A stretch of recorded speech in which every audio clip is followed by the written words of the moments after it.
Time right now is 9:16, 16 minutes after 9 o'clock. A little music there, a little bit of soul there from Ray Charles. A cut back from the early 1960s from the Genius Plus Soul Equal Jazz album on Impulse. One of my first purchases when I was a young boy at MU here. I had a phonograph, as we used to call it, a stereo in our dorm room. And that was a big deal when I went out and spent about $5 on a record at the university bookstore.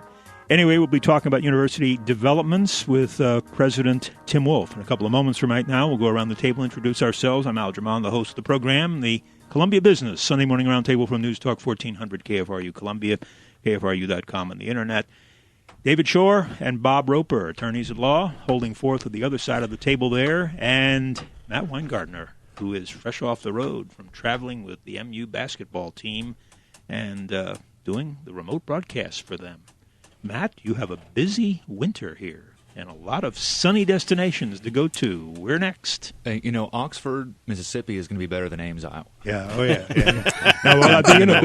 the one I'm looking forward to, and we'll give you some hints on, some helpful hints when you'll be playing in Pauley Pavilion out in beautiful sunny L.A. in the middle of December, late December. December 28th. Yeah, when it's probably snowing here. Yeah. And we'll give you some tips on what to do on the west side of L.A., go to the beach, and bring back some sand. I'll hang with the hippies on Venice Beach. All right, we'll do that. All right, 9:17 is the time. We want to welcome our special guest this morning, the university president of the university system, Tim Wolfe, who I think grew up here, 904 Maplewood was the street address, across from Kiwanis Park. You got it.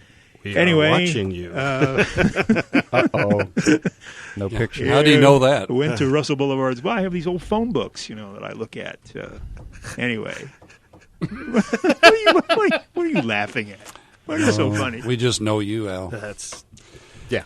Who else would do that? Whatever. Anyway, grew up here, and his dad, retired professor emeritus of speech department, speech and dramatic art, held forth on the second floor of Swallow Hall. He was my dissertation supervisor and an honorable gentleman, and a guy with a tremendous set of pipes, Tim. Do you bring those pipes to the microphone? As you can tell, the answer to that is no.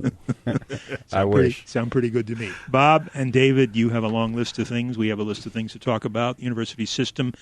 We're not nitpicking about little things. We're talking about global issues this morning. Well, I think the big thing is for everybody to remember in our call-ins today is that Mr. Wolfe handles the entire system, which means we're talking about MU here in Columbia, UMKC, MS&T, Missouri Science and Technology in Rolla, and the St. Louis campus of University of Missouri in St. Louis. So and then the whole medical and thing. then the hospital complex and all the other profit centers, I guess we should say. So I think that's about the best entry I can give. Strategic planning. Why don't we start off with that? What's one of the items that you have talked about with your support groups and others about taking another look at the business side of running MU Inc., if you will, University of Missouri Inc.? Talk about the strategic plan, what direction that's going, how it's going. Well, Dave, it's going very well. Let me just step back and tell the listeners why we're even doing this. Strategic planning is the clarity of how you deliver on your mission statement and vision.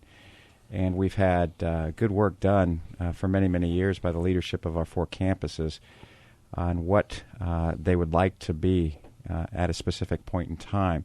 And so the strategic planning process that we introduced this year takes the work that's been done already, clarifies it, distills it a bit. Some of it was a bit too broad, distills it in a way that by year 2018 there would be definition in terms of how you will see each of the 4 campuses, how you can measure them, very importantly, how they will have world-class leadership in certain areas, and that's one of the prerequisites of the strategic planning process that's occurring, is asking each of the 4 campuses to declare what they're going to be really known for. And that clarity of strategy that will allow for that vision to happen then influences the budget decisions, the people decisions, organizational decisions. Everything downstream from that is influenced by that strategy statement. And there's been good work that has taken place. I want to repeat that. It's not like we're starting a new adventure. We're just maturing what's already out there.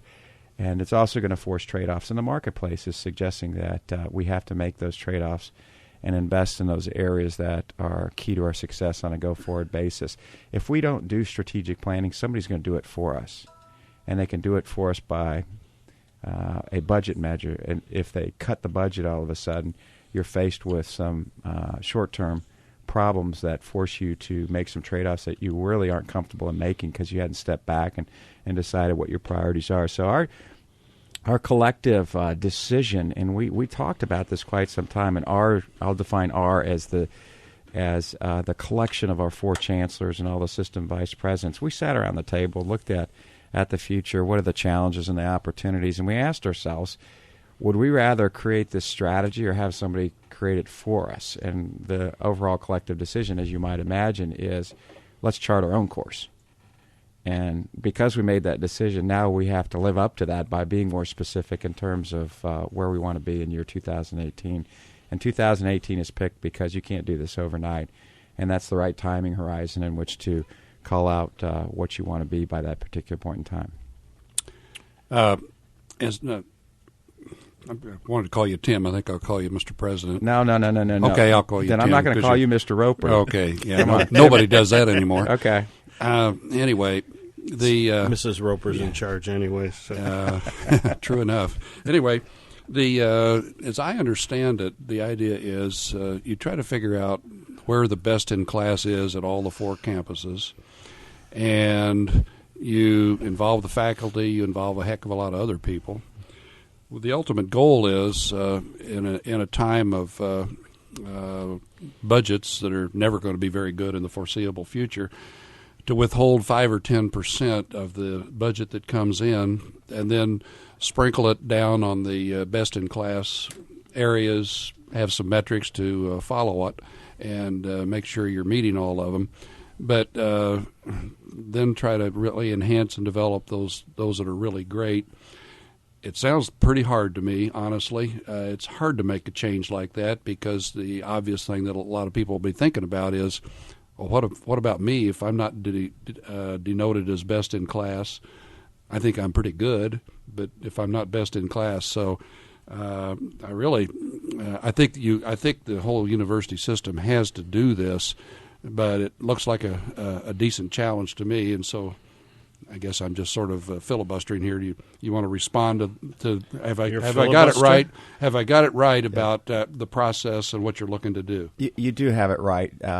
Fundamentally, the issue is change is hard, and there's unfortunately winners and losers in any conversation about change. And losers can be just not invested in at the same level as winners. It's not like they go away completely. And it involves trade-offs, and that's very, very challenging. But if you don't make those difficult decisions, again, you tend to minimize the quality of everything that you do because you tend to socialize any cuts, and consequently, those areas that are in demand on a particular campus don't attract the funding necessary to continue to prosper.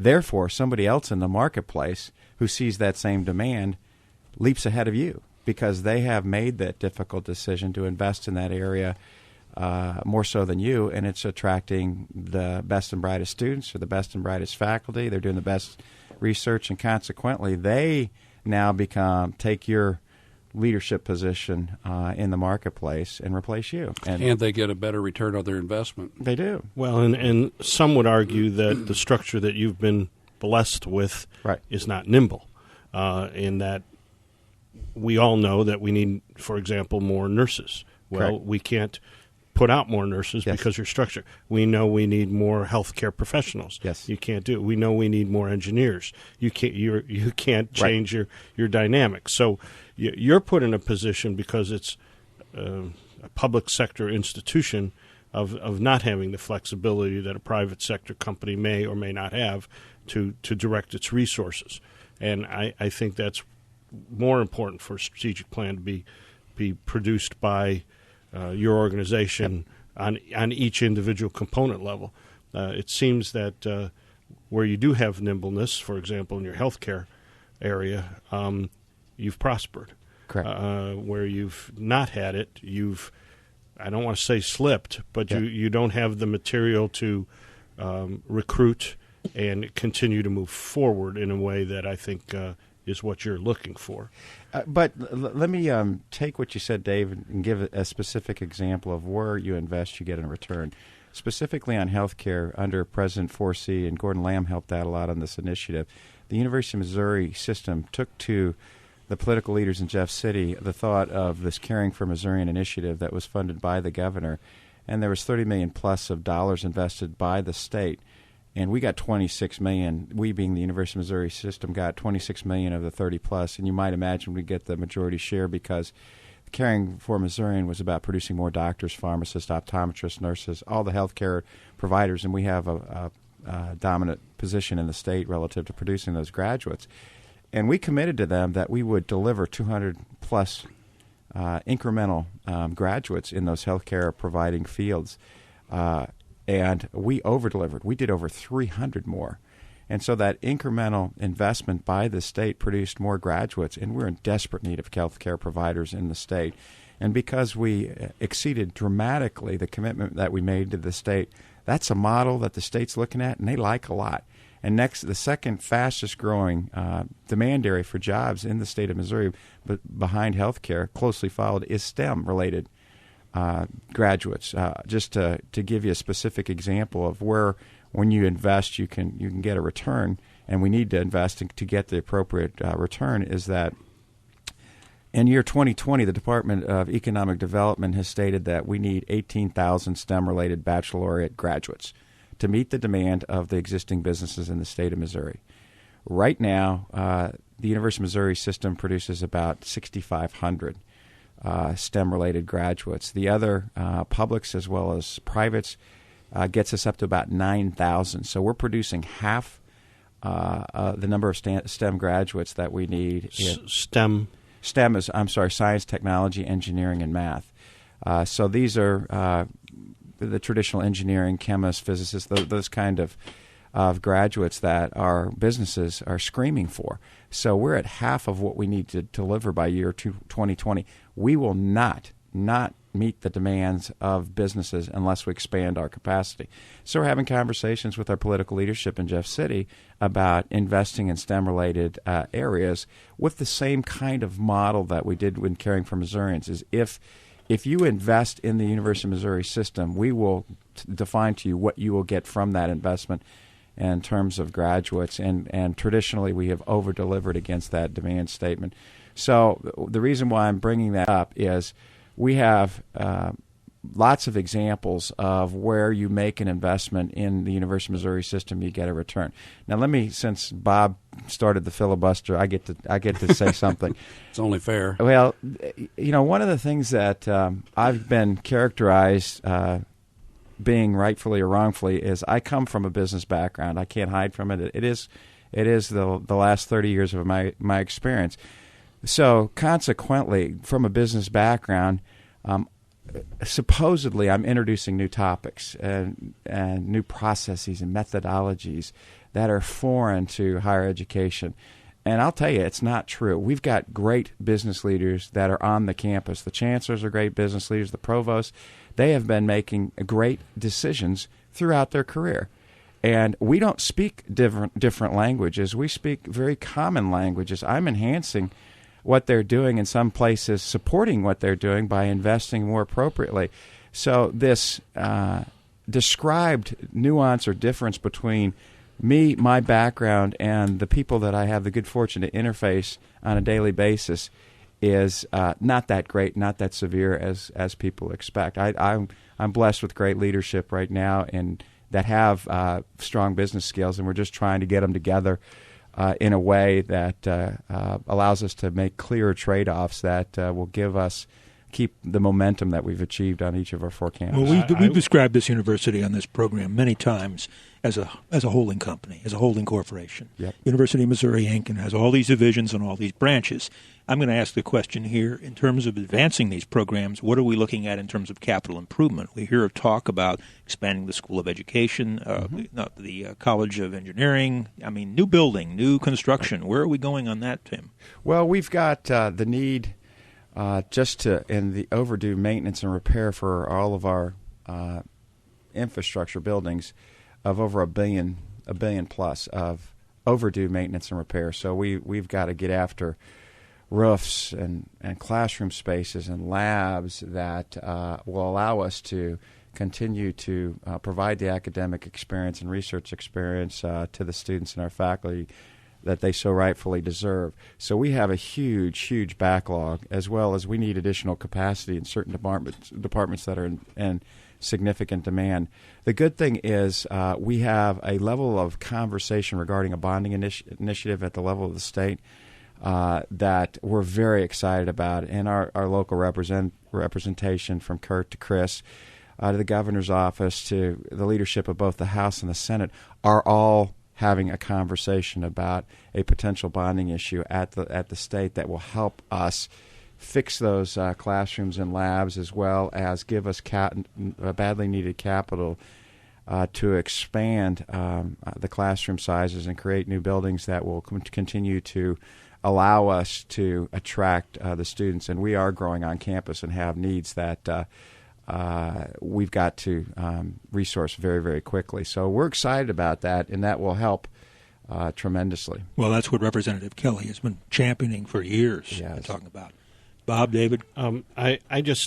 We've been talking locally about small modular reactors, Callaway Nuclear Power Plant, Westinghouse strategy, most recently a conversation that Westinghouse is in it for the long run.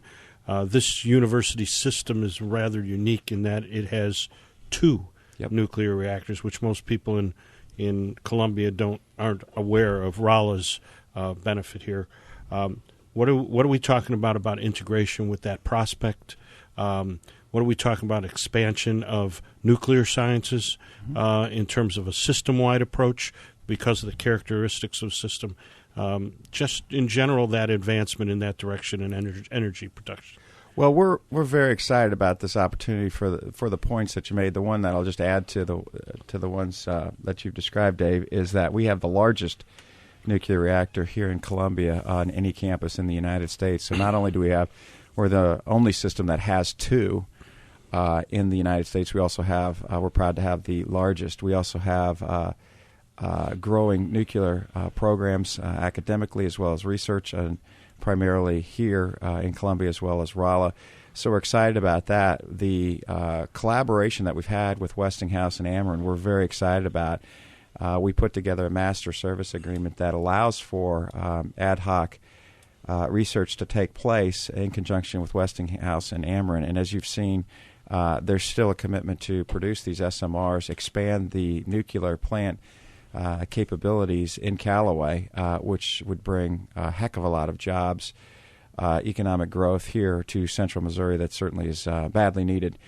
So we're excited about this opportunity, and we continue to have much interest in investing even more in energy of the future, which happens to be a Mizzou advantage here in town as well. I think people would be also surprised at how big of a role this reactor plays in medical isotopes with regard to servicing the national medical demand for radioactive material for diagnostic purposes. Excellent. Yeah, Dave, that we do over $10 million a year in that business alone here at the reactor. So we are producing badly needed treatments primarily for cancer that is used across the nation and the world. So we are very, very proud of the work that we're doing here, and very interested and eager to do much, much more. Obviously, like anything, it needs more money, and so those resources we're looking to have. And also, I'll leave you with this thought: in the discussions with the leadership from Westinghouse and Ameren, we are just because we weren't named in the phase 1 of the DOE grant, we're excited about potential funding, incremental funding from the Fed. So we're trying to get the details of what Phase 2 might look like and how we can participate in that Phase 2 funding so that we could accelerate the time to market for the additional nuclear capacity in Callaway. But really the big thing is not the biggest opportunity here is to be the manufacturing site for these future SMRs that can be manufactured here and shipped around the world. And that's really the huge potential that this offers, which would give many thousands of jobs, again, to Central Missourians. At high wage. At high wage. High wage. Absolutely. Create a lot of economic growth and taxes. We on that, it sounds like the initial award to the Tennessee Group consortium is maybe apples and oranges to the second phase. And so we were a little glum last week on that. Maybe we have an opportunity to still do well in this thing. So Agreed. We'll hope. Question: a lot of people have been talking about the threat to higher education of internet-based learning. I think it's called Disruptive Innovation, and it's some people say that it'll upend higher education like it's done the media and maybe other areas too.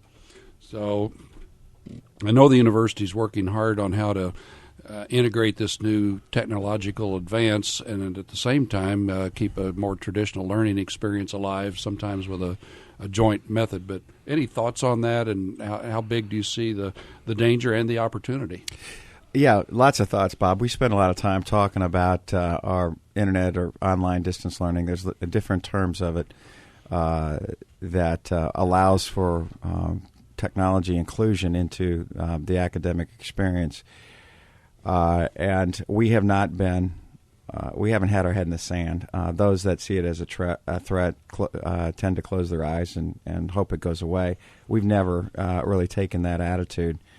From a system standpoint, we've made significant investments over the years. I really think it started in President Forsey's tenure in terms of significant system investments to get this off the ground. Where we are right now is we have over 1,400 online classes across our 4 campuses. We have over 100 degree programs. It's almost a $40 million business for us. We have, if not the only portal from a system standpoint that allows a prospective student or a current student to go into a portal, search for online classes that he or she could add to their agenda, and so that they can graduate either on time or early. And those that have preference for online education alternatives versus the traditional in-class, we give them that option.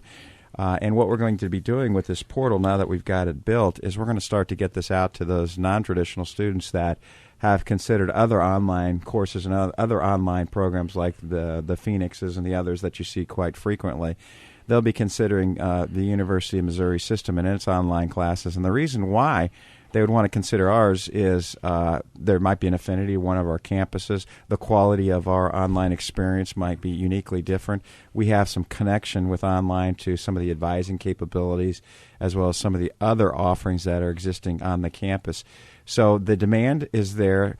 The marketplace we're serving has expectation that there are certain classes that they have preference to take online. In fact, we've got an example of a student that lives on one of our campuses, and all his or her, I don't know if it's a his or her, all the classes are online, so they're on campus, but they're taking all their classes online, which is kind of an interesting model, but it is what it is. Are they still feeding the dorm complex? Sure, yeah. I mean, that might be preference, and if that's the interest of that particular student, and we can make that student successful, why not? Yeah, they still get the college experience, in other words. Right, and it's right now our revenue model is it's $1 online is the same as $1 in the class. Let's take this call and then a break. We're talking with University President Tim Wolfe. Good morning. You're on the air at 9:40. Good morning.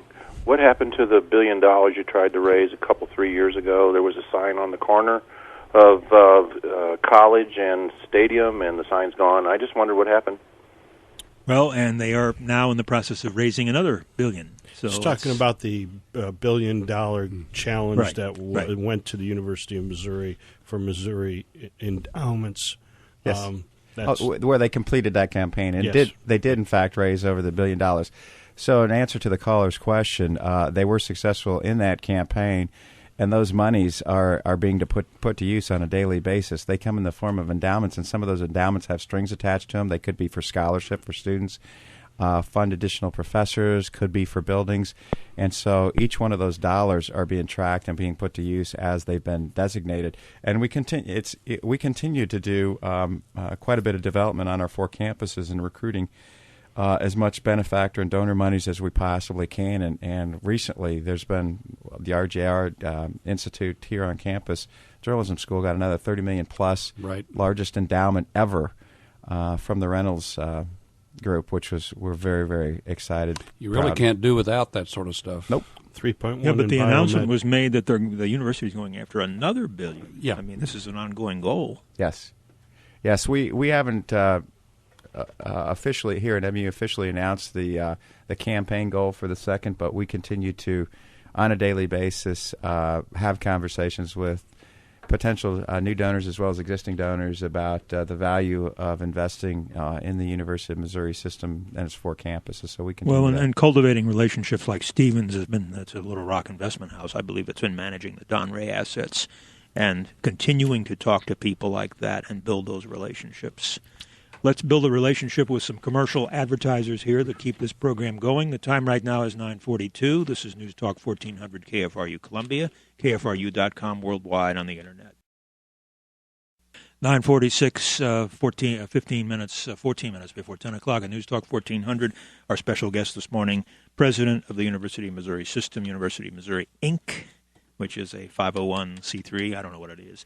Anyway, let's go to the phones here, 442-8255, and you're on the air. Yes, good morning. The previous caller had talked about, the $1 billion and the campaign. I think something that people aren't necessarily aware of is that oftentimes the commitments that are made towards that campaign are deferred far into the future as part of people's estate plans or life insurance that they might buy to benefit the university.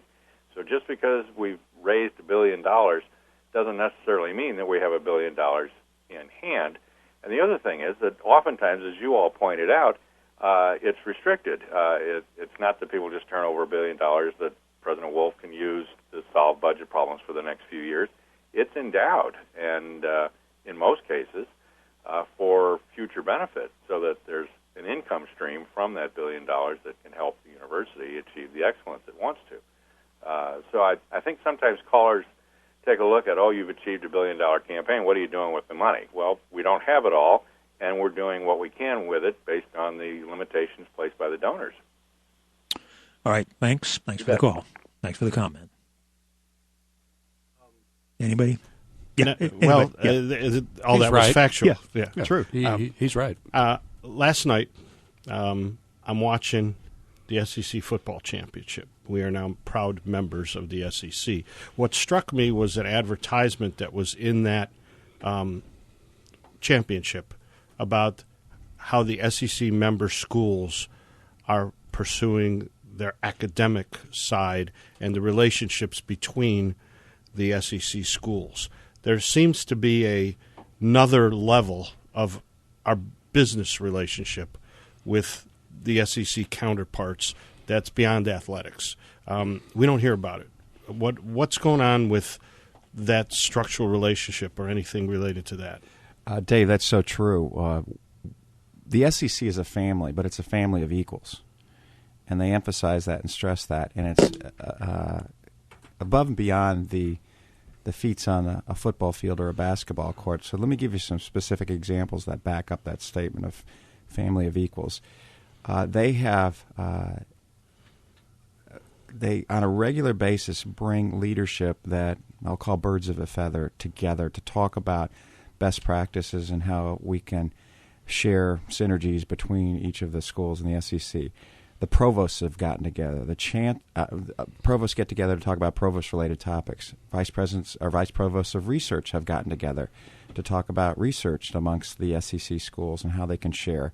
And out of those conversations come new relationships. Out of those new relationships come collaborative research adventures. The general counsels have gotten together to talk about issues as it pertains to legal support of each of the SEC institutions. The same for government relations. So they are bringing together people on a proactive basis.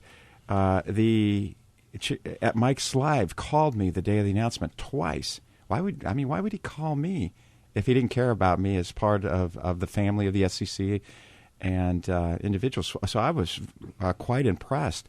And they they do get everybody together on a fairly regular basis. The majority of what we read about is what's happening on the field. And the majority of what we watch is what's on TV. But what is really interesting from the academic research and service side is how active they are in bringing that community together on a regular basis. So it reinforces the decision that was made by Chancellor Deaton and Athletic Director Mike Alden, and with the support of the Board of Curators, that this was a great decision and has long-lasting positive impacts on the University of Missouri system, MU specifically. Over and above the athletic part. We've commented on this program about the fact that not only in the university realm, but in the economic realm overall, that it drives the state toward and connects it with a very prosperous and successful region of the country in terms of its economic development, in labor issues, as far as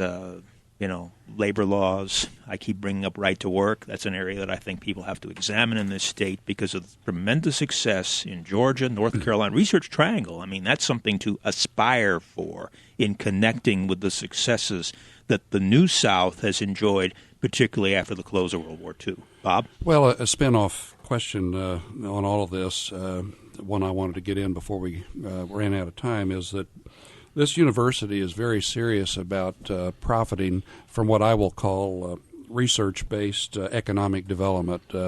We have so many skilled people that come up with one great discovery after another, and I know it's been around for a while, but I'm sure you're very much in favor of that. Enhancing that and making sure that as many business opportunities and royalties come in from that, as many people locate here as possible, like Beyond Meat, as I recall, a recent success story. And I'll make it even a more complicated question. A key part of that is our airport, and you've all been very supportive of that. You want to talk about this whole area of research-based economic development and where you see us going, and maybe thought about the airport too. Yep, I sure will. The research that we do on the MU campus has a direct effect on employment here in Central Missouri as well, from the startup companies and the expansion of existing companies that we have in Central Missouri, as well as for expansion to those businesses that we collaborate on a national basis. You talked about Beyond Meat is technology that came from our research. ABC Labs was spun off from research that was done here on campus. We've got lots and lots of examples of those companies that came from research that happened in the labs here on the University of Missouri system. We're also funding more of that through our enterprise investment program, as well as collaborating with some of the angel capitals and venture capital groups. What we're blessed with here in Columbia is we have the Monsanto Innovation Center there right by the reactor that is absolutely full of tenants, that each one of the tenants have a connection to the research that we're doing on campus. We have Discovery Ridge, where we have Radio and ABC out there, that is a platform for companies to locate themselves or build up when they get to critical mass. So we are investing in the infrastructure and investing in the researchers so that we can continue to do more basic research that lends itself to product development, solution offerings, and new companies. So that's important. Now, going to the airport, there's several reasons why we have to have a strong, robust airport, and I have to personally thank Mayor McDavid for the investment that he's made, plus I know he's gotten a lot of help from others, the investment he made to attract the airlines here so that we've got a airport that can support those businesses that are coming in to look at Central Missouri as a place to expand or relocate. for those students that we're attracting from Chicago, Dallas, and other areas that need a convenient way to fly back home for the holidays. But most importantly, I need it because I'm commuting back and forth to Boston. Let's not forget the personal angle. Until my kids graduate. So there's a personal motivation to have a competitively priced, convenient airport to get back and forth. That's certainly not really the priority. I was being a bit facetious. But the importance of having an airport, I mean, if you look around at the major centers of research and development or academic institutions, you'll see close by a robust, very healthy airport, and I know that Central Missouri will support that as long as we continue to expand and as long as the airlines continue to invest, and I think they will. Let's pick up a phone call here, and then David, you have the floor. Go ahead. You're on the air at 9:55. Go ahead. Well, we'll drop them off. David? You're doing strategic planning. You've come in. You've only been here a little while. You're pretty well settled now, but a little while. You got 4 campuses. Name for me the 4 items, one from each campus, that you've marveled at. Oh, there's lots to marvel at. So let's. That's why I'm putting you on the spot. Yeah, that's a good one. I want the top one of each campus. Let's see. Well, since we're here, let's start here. What I marveled at was some of the breakthrough research. One of the early opportunities that I had was to spend time with Fred Hawthorne, who's this wonderfully globally renowned researcher on the work that he's doing in cancer treatment, where he's combining the best and brightest interdisciplinary research from engineering to biology to nuclear science. He's combining this in a very unique way that allows treatment, a non-invasive approach towards treating cancerous tumors that have significant implications in terms of recovery and quality of life after that. And so that was just one example of research that I marvel at here. Down in Rolla, we've got, I'm going to kind of stick to research because it's just the academic experiences of all 4 are very, very strong. But the one in Rolla that I guess I would call out as really special was got to, again, look at some research that has spawned off a new company that's called MOSI that takes glass particles and combines them or puts them together in a way that looks like cotton candy, and they can put that for wound treatment that allows for skin to be regenerated on this materials that look like cotton candy that dissolves in a healthy way into the system, but it allows for treatment of significant injuries fairly quickly, and it's in trials in hospitals, and it not only does it work for humans, it works for animals as well. So that's just mind-boggling. In St. Louis, let's see, in St. Louis, they've got wonderful things that are going on there. What they're doing, I guess what's really exciting about St. Louis is how they're integrated into the community. They are supplying the workforce. They are supplying more people in the St. Louis metro area workforce than any other campus in St. Louis, and obviously it being the largest metro area that we've got in Missouri. The way that Chancellor George and others have integrated into that is really, really remarkable. Then we'll go into Kansas City.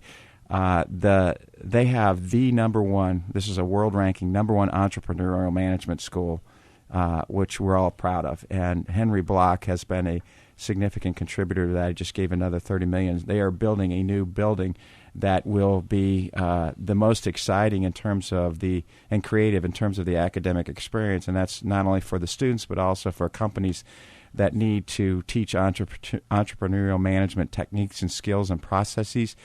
So it would be a combined business as well as academic facility.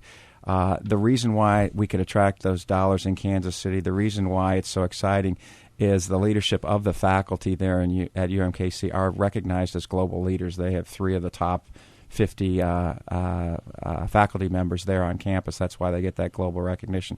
So those are some highlights of the 4 campuses, but there's so many more that I could touch on. Those leap to mind right now. We're burning time here. We have about a minute. Bob, a final with the president. Well, just a comment, actually, from a fact sheet from the university. In case anybody has any doubt about how important this university is, we're one of only 5 nationwide with law, medicine, veterinary medicine, and a nuclear research reactor. We're one of only 34 universities in the AAU based on teaching and research and scholarship. Finally, we get about 72% of the research dollars to public universities. I mean, this is an important place, and we really need to support it with all of our strength. President Wolfe, 10 or 15 seconds. I'm great. Flattered to be here. It's great. It's great to be back to Columbia, my home. It's great to be back to the state of Missouri, and I just want to thank all the listeners for the support of the University of Missouri system.